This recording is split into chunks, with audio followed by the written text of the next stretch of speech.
Hello friend, good morning. मैं प्रेमचंद, मेरे YouTube channel शिक्षा के प्रसार पर आप सभी का स्वागत है।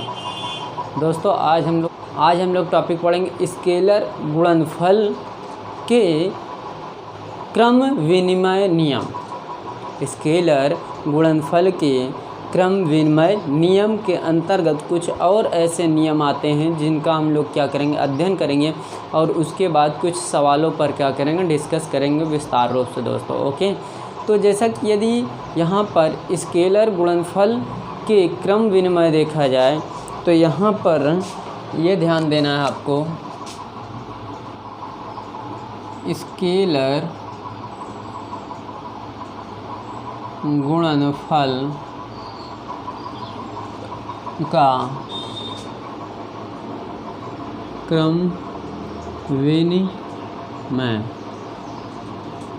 ये दोस्तों इसके अंतर्गत दो हेडिंग आती हैं और दोनों हेडिंग बहुत इम्पॉर्टेंट है, जिसके आधार पे हम लोग बहुत से ऐसी बातों को सीखने को मिल जाएगा, जिसके आधार पर हम लोग कई बातों को क्या कर सकते हैं, देख सकते हैं। जैसा कि यहाँ पर हम लोग लिख सकते हैं स्केलर गुणन, स्केलर गुणनफल या गुणन। स्केलर को हम लोग सदिश भी बोलते हैं, सदिश गुणन। ओके, और जैसे कि एक पॉइंट और है, तो यहाँ पर जो दूसरा पॉइंट उसको वेक्टर या क्या कह सकते हैं, सदिश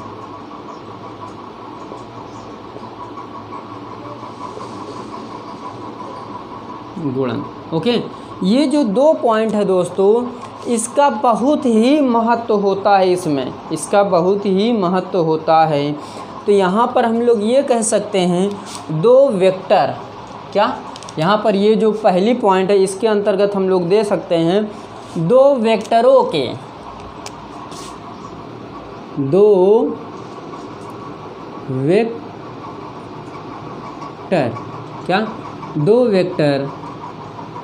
वेक्टर के आगे हम लोग पीछे लिख सकते हैं, यहाँ पर क्या लिख सकते हैं, वेक्टर के आगे हम लोग लिख सकते हैं सदिश।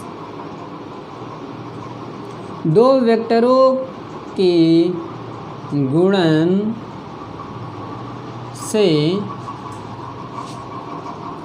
प्राप्त राशि, प्राप्त राशि स्केलर है, प्राप्त राशि स्केलर है। तो इस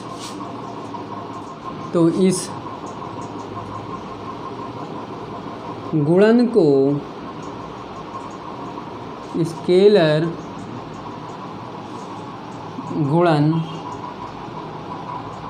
या डॉट गुणन कहते हैं। ओके, यानी कि ये बताया जा रहा है इसमें दो वेक्टर के गुणनफल से प्राप्त राशि स्केलर है, तो उसे हम लोग क्या कहेंगे, तो उसे गुणनफल को स्केलर गुणन या डॉट गुणन कहते हैं।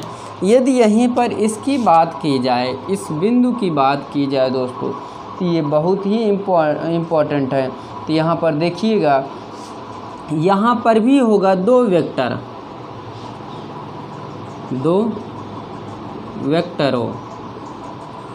वेक्टरों के गुणनफल के, दो वेक्टरों के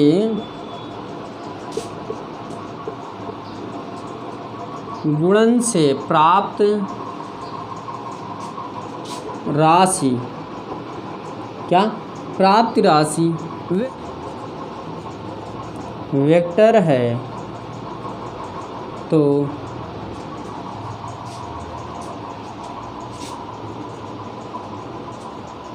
इस गुणन को क्या कहेंगे हम लोग, वेक्टर गुणन कहेंगे। वेक्टर गुणन कहते हैं। जैसा कि मान लीजिए कि इसी में हम लोग एग्जाम्पल देखें दोस्तों, क्या यहाँ पर एग्जाम्पल हम लोग लिए ये लिख सकते हैं, माना दो वेक्टर ए व बी, मान रहे हैं कि दो वेक्टर ए व बी है,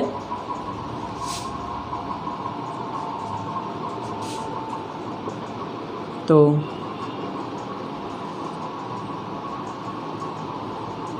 इनका डॉट गुणन, इनका डॉट गुणन vector A dot vector B तथा क्रॉस, क्या, क्रॉस गुणन vector A cross vector B होगा या होता है। ओके, तो ये जो है, जैसे कि ये माना दो वेक्टर ए व बी हैं, तो इनका डॉट गुणन, अर्थात ये पहले का बताया जा रहा है स्केलर गुणन का, तो इसको हम लोग डॉट से डिनोटेड करेंगे, और इसको हम लोग जो क्रॉस वेक्टर, इसको हम क्रॉस भी वेक्टर बोलते हैं, ये वाला इसको डॉट वेक्टर बोलते हैं, इसको क्या बोलते हैं, क्रॉस वेक्टर बोलते हैं। तो ये प्रोसेस यहाँ समझ गए हैं आप लोग, क्योंकि ये जो है एग्ज़ाम्पल ये दोनों पर फॉलो कर रहा है, इसलिए यहाँ से ये जो बताया जा रहा है यहाँ से लेकर के यहाँ तक ये क्या है, इसके अंतर्गत आ रहा है, और यहाँ से लेकर के यहाँ तक इसके अंतर्गत। ये तो प्रोसेस ये जो है ये तो दोनों में फॉलो होगा, इतना प्रोसेस इसमें भी और इसमें भी। तो ये रही बात हमारे स्केलर गुणनफल का क्रम विनिमय नियम। इसी के अकॉर्डिंग हम लोग कुछ न्यूमेरिकल देख लेते हैं, जिससे कि आपका क्या हो जाए, प्रोसेस क्लियर हो जाए। इतनी बात क्लियर रफ किया जाए दोस्तों। ओके,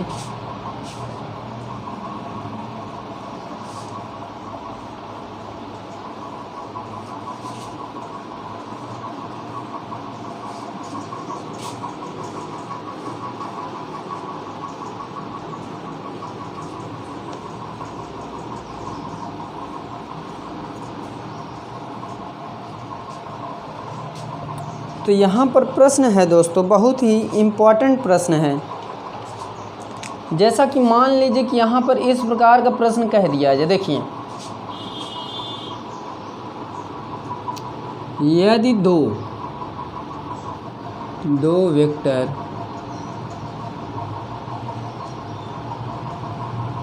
ए व वेक्टर बी इस प्रकार है कि, ओके, है कि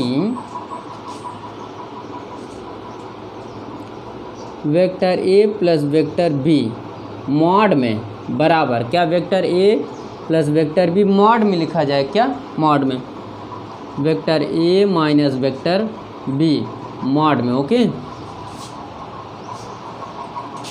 तो वेक्टर ए व वेक्टर बी बीच का कोण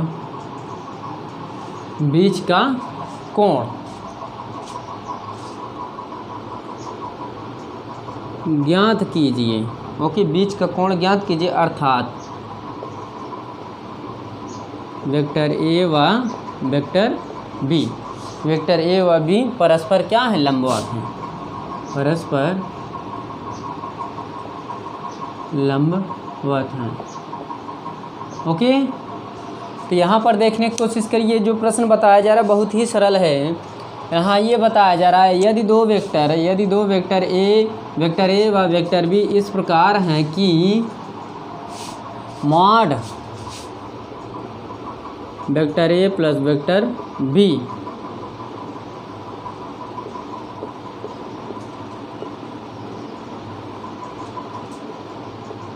देखिए, तो वेक्टर ए व वेक्टर बी के बीच का कोण ज्ञात कीजिए, अर्थात वेक्टर ए व वेक्टर बी क्या है, परस्पर लंब है। तो ये बहुत सरल तरीके से इसको किया जा सकता है दोस्तों। जैसा कि यहाँ पर हम लोग ये जो प्रोसेस है, इसको आप लोग इस प्रकार लिख सकते हैं कि दोनों पक्षों में वर्ग करने पर, ओके, वर्क करेंगे तो ये vector A plus vector B mod के साथ स्क्वायर बराबर vector A plus minus vector B, ये हो गया। तो इसको हम लोग ये लिख सकते हैं vector A plus vector B, एक ब्रैकेट में दूसरे ब्रैकेट में vector A plus vector B बराबर vector A minus vector B, vector A minus vector B, ये लिख सकते हैं। जब ये लिखा जाएगा दोस्तों तो इसको हम लोग ये लिख सकते हैं, देखिएगा ध्यानपूर्वक, ये जो प्रोसेस है इसको हम लोग मल्टीप्लाई करेंगे। क्या मल्टीप्लाई करेंगे? यदि इसका गुणा इसमें हुआ vector A dot vector A, फिर इसका गुणा आगे plus vector A dot vector B, फिर इसका गुणा इसमें vector B dot vector A plus इसका इसमें vector B dot vector B. इसी प्रकार इसमें भी हो जाएगा, इसका गुणा इसमें vector A dot vector A, फिर आगे minus vector A dot vector B, ये माइनस और plus minus vector B dot vector A, minus minus क्या हो जाएगा plus vector B dot vector B. इतनी बात क्लियर दोस्तों? ये जो प्रोसेस है, ये जो प्रोसेस है दोनों स्पष्ट करता है कि ये जो माने हैं, ये जो मान है मान लीजिए कि ये एक प्लस में, ये भी प्लस में, बराबर के उधर हैं तो स्थानांतरित तो होंगे आ रहे हैं, यानी कि इसको इधर ले आएंगे प्लस है तो ये क्या हो जाएगा माइनस। उसी प्रकार ये भी क्या हो जाएगा, घट जाएगा। ये देखिए सेम है, एक एक क्या हो जाएगा 2 ए बी वेक्टर, ये भी क्या हो जाएगा -2 vector A dot vector B, ये हो जाएगा। देखिए इसको इधर बुला लीजिए, 2 2 क्या हो जाएगा 4 vector A dot vector B बराबर क्या 0, इसको उधर भेज दीजिए, vector A dot vector B बराबर क्या हो जाएगा 0। ये जो प्रोसेस निकला इतना, तो हम इसके स्थान पर ये लिख सकते हैं दोस्तों, ये बहुत इम्पोर्टेंट है। देखिए हम लोग ये लिख सकते हैं dot vector A dot vector B का स्केलर गुणन शून्य है। क्या स्केलर गुणन शून्य है? अतः वेक्टर ए व वेक्टर बी परस्पर लंबवत हैं। ओके, ये प्रोसेस इतना आपको क्या करना है, इसमें लिखना है। और यहाँ पर आप लोग ये भी कह सकते हैं इनके बीच का कोण 90 अंश बनेगा। क्या इनके बीच का कोण क्या बनेगा? 90 अंश बनेगा, क्योंकि इसमें जो भी प्रोसेस होते हैं साइन या कॉस में निकाला जाएगा, अर्थात ऊर्ध्वाधर या क्षैतिज निकालेंगे। क्या हो जाएगा यहाँ पर मेरा कॉस, ये 0 है, इसके बराबर 0 है, तो मान लेते हैं ये क्या है 90 अंश लंबवत है। या मान लीजिए कि यहाँ पर आप लोग ये स्वयं कह सकते हैं कि ये जब परस्पर लंब है तो कितने अंश का कोण बनेगा। जाहिर सी बात है कि 90 अंश का कोण बनेगा, तो यहाँ कितने अंश का कोण बन जाएगा 90 अंश का। इतनी बात क्लियर दोस्तों? हम लोग और आगे कुछ नए बिंदुओं पर चलते हैं जो बहुत ही इम्पोर्टेंट है। जैसा कि इसको देखा जाए, ये थोड़ा अच्छा प्रश्न है, रब किया जाए दोस्तों।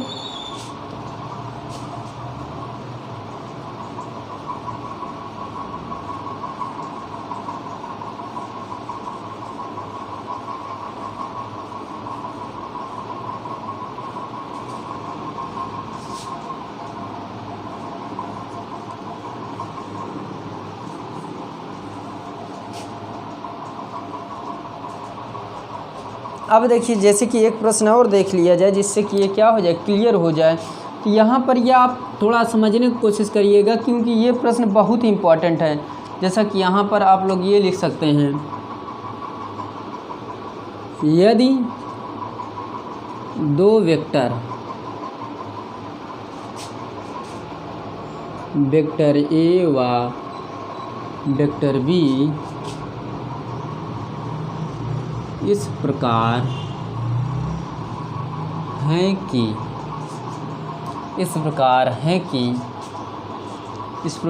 कि vector A plus vector B बराबर क्या, वेक्टर सी, इतना दिया है तथा इतना प्रोसेस दिया है। अब इसी के आगे देखिएगा, ये बहुत सिंपल तरीके से इसको हम लोग कह सकते हैं और कर सकते हैं।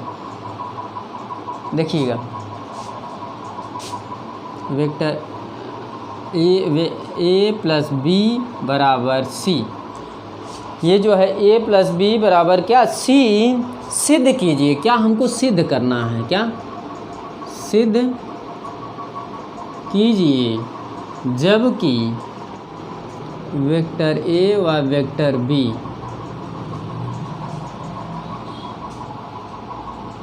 परस्पर समांतर है। क्या परस्पर क्या समांतर है। तो इसको हम लोग बहुत सिंपल तरीके से कर सकते हैं, किस लिए, यही नियम हमको फॉलो करना है। जैसे vector A plus vector B बराबर वेक्टर सी, इतना है। तो यहाँ पर हम लोग लिख सकते हैं स्वतः स्केलर गुणन करने पर, ओके।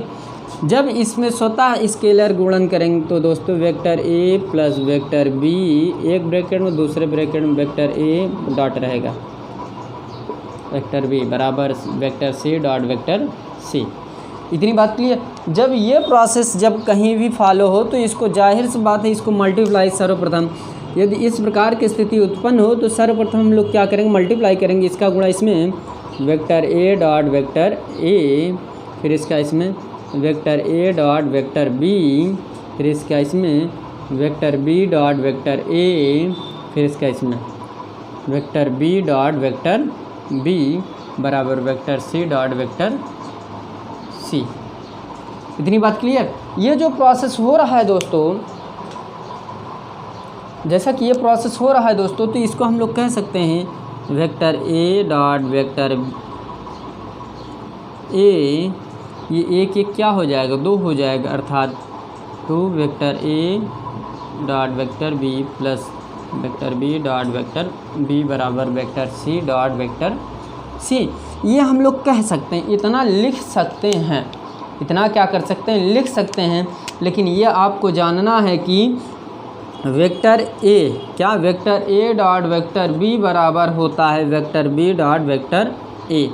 ये होता है कब, जब यही हम इसके बराबर क्या मान लीजिए कि vector A B cos theta, क्या ए बी कॉस थीटा, और इसी प्रकार vector A dot vector A बराबर इसको हम लोग लिख सकते हैं क्या, ए स्क्वायर, क्या ए स्क्वायर, और इसी प्रकार vector B dot vector B को हम लोग क्या लिख सकते हैं, बी स्क्वायर, ये लिख सकते हैं दोस्तों। जब ये लिखा जाएगा दोस्तों, जब ये लिखा जाएगा तो इसको थोड़ा समझने की कोशिश करिएगा, क्योंकि ये बहुत ही इम्पॉर्टेंट है। जैसा कि यहाँ पर समझने की कोशिश करिएगा, तो यहाँ पर जो प्रोसेस है इसको समझिएगा। यहाँ पर जैसे कि यहाँ पर ये जो परिस्थितियाँ हैं, इसके स्थान पर हम लोग क्या रख सकते हैं, ए स्क्वायर प्लस है प्लस, इसके स्थान क्या रख सकते हैं, vector A dot vector B या vector A B dot vector A, इसका स्थान पर हम लोग रख सकते हैं टू है two A B cos theta. इतनी बात क्लियर। जब इतनी क्लियर हो गई दोस्तों, तो इसके स्थान पर हम लोग क्या रख सकते हैं, बी स्क्वायर बराबर क्या, इसके स्थान पर सी के स्थान पर भी हम लोग रख सकते हैं, अर्थात इसको बना सकते हैं vector B vector C dot vector C बराबर क्या, सी स्क्वायर, ये लिख सकते हैं ना। तो इसके स्थान भी क्या हो जाएगा, सी स्क्वायर। यदि इसी को देखा जाए, जब ये स्थितियाँ क्या हो जाए, जब जीरो अंश पर हो, क्या जब थीटा बराबर जीरो अंश दिया हो, तो यहाँ पर क्या कर सकते हो तुम लोग, पुट कर सकते हो ये मान, जैसे कि ये जो दिया है, ये ए स्क्वायर है प्लस टू है टू ए बी है ए बी कॉस जीरो अंश रखा जाएगा प्लस बी स्क्वायर बराबर क्या, सी स्क्वायर। ये हम लोग पुट कर सकते हैं। यदि ये पुट कर सकते हैं दोस्तों, तो ये हम लोग ये देखिए, ये जो है इसको हम लोग एक बार लिख सकते हैं, A square plus two A B cos zero अंश का मान क्या होता है दोस्तों, 1 होता है, तो 1 लिख दीजिए प्लस बी स्क्वायर बराबर सी स्क्वायर। देखिए हमको सिद्ध क्या करना है, ए प्लस ये नहीं है, ये ए प्लस बी बराबर सी, ए प्लस बी बराबर सी सिद्ध करना है। अब देखिए ये A square plus two A B plus B square बराबर क्या, सी स्क्वायर, इसको हम लोग ये बना सकते हैं a² + b² + 2ab अर्थात a + b का होल स्क्वायर c²। इतनी बात क्लियर। ये परिस्थितियाँ जब इस प्रकार के आ जाएं तो इसको हम लोग इस प्रकार लिख सकते हैं वेक्टर a + b बराबर क्या c, ये हो जाएगा। ओके, यहाँ पर हम लोग ये कह सकते हैं जो ये है ये सेम प्रोसेस इसी प्रकार का होगा। जब इस प्रकार की कंडीशन आ जाए तो इसको हम लोग इस प्रकार कर सकते हैं। ओके, इतनी बात क्लियर दोस्तों। अब इसी पर हम लोग एक प्रश्न और देख लेते हैं जिससे कि यह क्या हो जाए, क्लियर हो जाए। क्या क्लियर हो जाए, इसको रफ किया जाए दोस्तों, रफ करते हैं।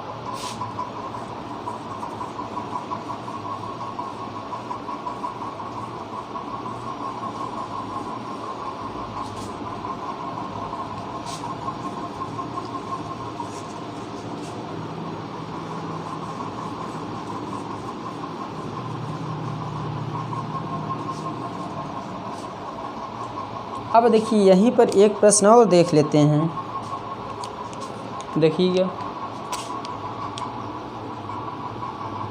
यदि दो वेक्टर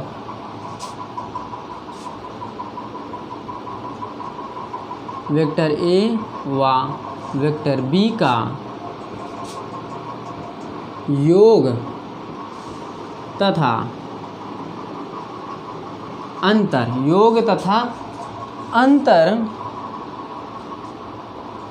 परस्पर क्या योग तथा अंतर परस्पर क्या हो, लंबवत हो। क्या लंबवत हो तो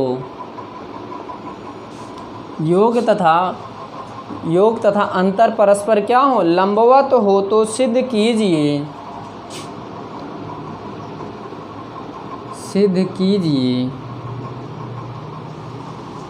कि दोनों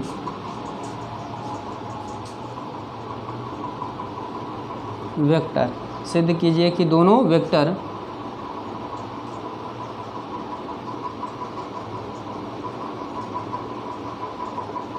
परिणाम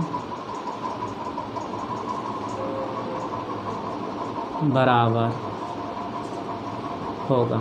ओके, ये प्रश्न है तो हम लोग प्रश्न को एक बार पढ़ते हैं तो इसकी बात क्या करते हैं, सिद्ध करते हैं, सॉल्व करते हैं। ओके, जैसा कि यहाँ बताया जा रहा है, यदि दो वेक्टर a व वेक्टर b का योग तथा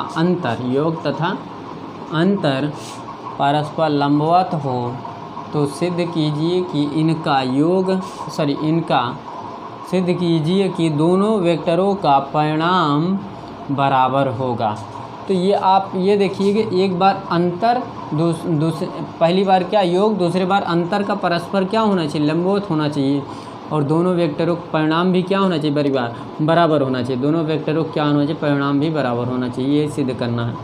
इसको हम लोग लिख सकते हैं vector a + vector b dot vector a minus vector b बराबर क्या 0। इतनी बात क्लियर। जब ये कंडीशन आएगी दोस्तों तो इसको क्या करिए, मल्टीप्लाई कर दीजिए। इसका मल्टीप्लाई करेंगे, इसका क्या करिए, गुणनखंड कर दीजिए। इसका गुणा इसमें करेंगे, vector a dot vector a, इसका गुणा इसमें, minus vector a dot vector b, इसका गुणा इसमें हुआ, इसका गुणा इसमें। अब इसी प्रकार इसमें इसका गुणा इसमें, vector b dot vector a minus vector b dot vector b बराबर क्या 0। ये कंडीशन आ गई तो सर्वप्रथम ये दोनों कंडीशन क्या हो जाएंगे, आपस में कट जाएंगे। कट गए तो बचे क्या, vector a dot vector a minus vector b dot vector b बराबर 0। इसको उस तरफ लेते जाइए, vector a dot vector a बराबर vector b dot vector b। इतनी बात क्लियर। ये देखिए दोनों परस्पर क्या है, वेक्टर आपस में बराबर हैं, लेकिन सिद्ध भी होगा कि ये क्या है, लंबवत है, लंबवत की श्रेणी में है। ये क्या सिद्ध हो गया कि ये क्या है, एक दूसरे क्या है, लंबवत यानी परस्पर हैं, इनका परिणाम क्या है, बराबर है, तो इसको हम लोग ये भी लिखा जा सकता है ना। जब इसको ये लिख सकते हैं तो ये हम लोग लिख सकते हैं ए बराबर प्लस माइनस बी, ए बराबर प्लस माइनस बी, अर्थात दोनों वेक्टरों का परिणाम बराबर होगा। क्लियर। तो इस प्रकार के प्रश्न आपसे पूछे जाएंगे दोस्तों। किस लिए यदि आप इस प्रकार के प्रश्न यदि सॉल्व कर लिए तो आपका जितना भी प्रोसेस रहेगा समस्या वाला वो क्या हो जाए, क्लियर हो जाएगा। तो रही बात, अभी तो हम लोग क्रॉस मल्टीप्लाई पर अध्ययन नहीं किए, अभी सिर्फ हम लोग डॉट पर ही क्या कर रहे हैं, डिस्कस कर रहे हैं। क्रॉस वाला मल्टीप्लाई हम लोग आने वाले क्लासों में क्या करेंगे दोस्तों, देखेंगे। यदि हमारी क्लास पसंद आ रही हो तो प्लीज़ लाइक कीजिए, शेयर कीजिए, कमेंट करना ना भूलें। तो आज की वीडियो यहीं पर समाप्त करते हैं। थैंक यू वेरी मच, धन्यवाद दोस्तों।